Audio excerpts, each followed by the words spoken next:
Welcome to परीक्षा expert दोस्तों। अभी हम लोग आरओ और यूपीपीसीएस प्री जो है उसके लिए करंट अफेयर कर रहे हैं। पिछले 8 महीने का करंट अफेयर है ये, अप्रैल से लेके दिसंबर तक का। तो ये सारा हम कवर करेंगे आरओ के लिए भी और पीसीएस प्री के लिए भी। तो पहले शुरू करते हैं इसके अंदर। India smart cities award 2022। Smart city वाला बहुत ही इंपॉर्टेंट टॉपिक है ये पीसीएस वाले का, तो इस पर सवाल हमेशा पूछता है। कई बार इजी पूछ लेता है, कई बार मुश्किल भी पूछ लेता है। इजी सवाल ये होगा कि नंबर 1 इसमें कौन था। तो पहले ये इस तरह का क्वेश्चन बनाया गया क्योंकि एक बार इस तरह का क्वेश्चन ने पूछा था, शायद 2022 वाले पेपर में पूछा था। ठीक है, पीसीएस प्री में। तो ये आपको याद रखना है कौन कौन सा इसमें कौन कौन से हैं, इस तरह से मतलब कि कैटेगरी क्या क्या है। तो कैटेगरी में जैसे शासन के क्षेत्र में ये है, अर्थव्यवस्था वाले में जबलपुर को अवार्ड मिला है बेस्ट का। उसके बाद संस्कृति के अवार्ड में और ये इनोवेटिव आइडिया अवार्ड में, इनोवेटिव आइडिया अवार्ड में हुबली है, लेकिन संस्कृति वाले मामले में, कल्चर वाले मामले में यहाँ पर कानपुर है, ये गलत है। तो यूपी विशेष से भी सवाल आ जाएगा कि संस्कृति की कैटेगरी में कौन से शहर ने टॉप किया। तो यूपी का शहर है कानपुर जिसने इसमें टॉप किया है। तो ये याद रखना है, ठीक है, पहली बात। इसके अलावा इससे जो एडिशनल जानकारी है वो ये है कि 3 शहर थे। जो पहला तो इंदौर ही है, नॉर्मली इंदौर ही है इसमें। दूसरे पे सूरत था, तीसरे पे आगरा था इसमें, ये भी याद रखना। तीसरे नंबर पे जो था वो आगरा था बेस्ट स्मार्ट सिटी के मामले में। स्टेट के मामले में एमपी था, फिर उसके बाद तमिलनाडु था, उसके बाद यूपी था। ठीक है, तीसरे नंबर पे राजस्थान के साथ। तो ये 2-3 चीज़ें आपको इसमें याद रखनी है। ठीक, इसके बाद आगे बढ़ते हैं। ये इंपॉर्टेंट टॉपिक है और ये सबसे ज़्यादा पूछता है, हर बार इससे ज़्यादा सवाल पूछेगा, तो ये आपको याद रखना है। इसके बाद है नौसेना का जो चक्रवात 2023 का ये अवार्ड वो हुआ था अभ्यास, ये कहाँ पर हुआ था। ठीक है, तो ये हुआ था गोवा के अंदर, ये याद रखना है। ये बहुत ही महत्वपूर्ण है। ये सरकारी जितनी भी न्यूज़ है बहुत महत्वपूर्ण होती है, विशेष रूप से वहीं से क्वेश्चन आता है, प्राइवेट न्यूज़ कम पूछता है। इसके बाद नेक्स्ट है इसमें पीएम विश्वकर्मा योजना, ये भी बहुत महत्वपूर्ण योजना है, लगभग इस पर सवाल आएगा, आपको तैयार रहना है इसके अंदर। ठीक है, तो जैसे कि पीएम विश्वकर्मा योजना है, इसके अंदर क्या क्या, तो सितंबर 2023 में ये योजना शुरू हुई थी। और जितने भी पारंपरिक व्यापार होते हैं या ट्रेडिशनल आर्टिशंस होते हैं उनको प्रमोट करने के लिए ये स्कीम थी ये।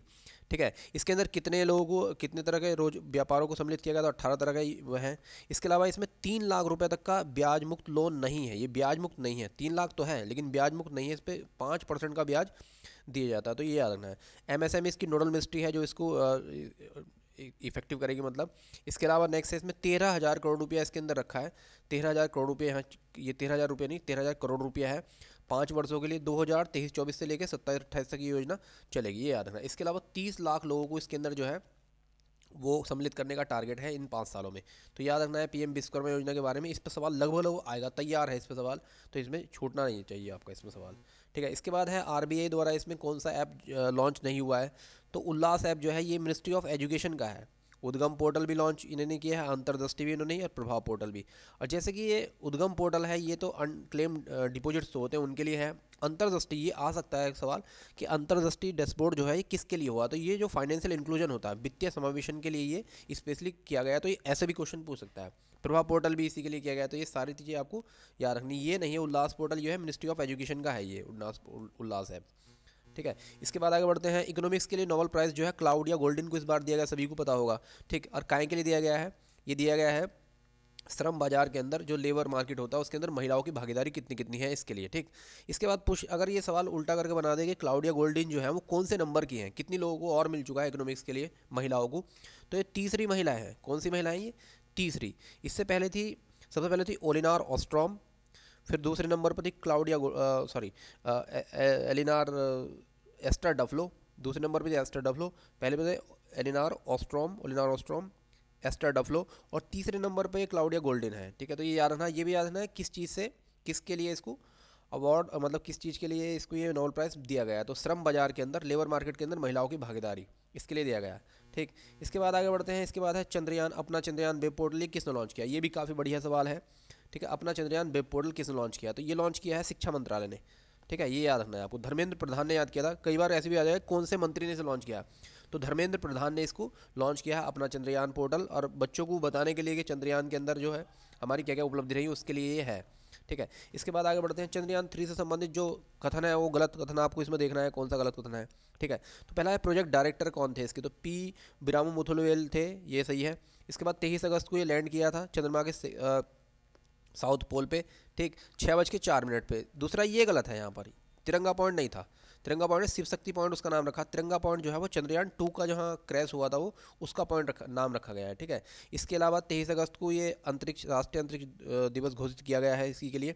सल्फ़र की खोज की है। इसमें ये याद रखना कि चंद्रयान 2 जो था उसने पानी की खोज की थी, ठीक है। इसके अलावा भारत जो है वो सॉफ्ट लैंडिंग वाला चौथा देश बन गया है इसके अंदर, और साउथ पोल के ऊपर सॉफ्ट लैंडिंग वाला वो पहला देश बन गया। दोनों चीज़ें याद रखनी है इसके अंदर, ठीक है। और दूसरा एक और चीज़ याद रखनी कि जो टोटल मतलब जब ये शुरू कब हुआ था, तो 14 जुलाई को ये शुरू हुआ था। इसके अलावा टोटल कितने दिन लगे इसको, तो इसको लगे हैं 40 दिन वहाँ से वहाँ तक पहुँचने, मतलब धरती से चांद तक पहुँचने में, अंतरिक्ष यान को। और इसके अंदर प्रज्ञान और जो रोवर है दूसरा वाला वो भी याद रखना है आपको इसमें, प्रज्ञान और विक्रम लैंडर दोनों, ठीक है। इसके अलावा नेक्स्ट है इसमें कि global maritime India summit, Indian mobile Congress 2023, P20 शिखर सम्मेलन 2023, और ये 16वीं विज्ञान कांग्रेस, ये कहाँ कहाँ हुई थी। सारे ही बहुत महत्वपूर्ण है ये, बस इनमें ये तो सारे सही हैं लेकिन ये गलत है। मैरीटाइम जो है ये मुंबई में हुई है, मुंबई में, तो ये याद रखना, और सब सही हैं 3। इसके अलावा नेक्स्ट आगे बढ़ते हैं। अंतर्राष्ट्रीय योगा दिवस 2023 की थीम क्या थी, ये पहले भी आ चुका है क्वेश्चन। तो योगा फॉर वसुदेव कुटुंबकम, ये इसकी थीम थी, ये याद रखना है, इंपॉर्टेंट है। 21 जून को ये मनाया जाता है। इसके बाद है उत्तर प्रदेश के बारे में है ये सवाल, उत्तर प्रदेश विशेष से कि इसमें गलत कथन कौन सा है। तो पहला देखो, मांस के मामले में अंतर्देशीय मछली उत्पादन, ये अभी का न्यूज़ था, और दूध उत्पादन में, इन तीनों में यूपी नंबर 1 है, ठीक है।